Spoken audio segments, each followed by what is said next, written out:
அளவுக்கு மேலே பணம் வைத்திருந்தால் அவனும் திருடனும் ஒன்றாகும்.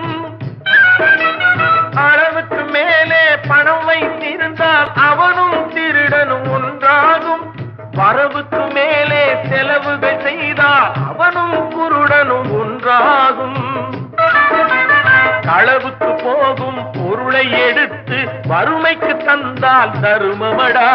களவுக்கு போகும் பொருளை எடுத்து வறுமைக்கு தந்தால் தருமமடா. கூட்டுக்கு மேலே கூட்டை போட்டு கூட்டி வைத்தால் அது கருமமடா. காசேதான் கடவுளப்பா, அந்த கடவுளுக்கும் இது தெரியுமப்பா.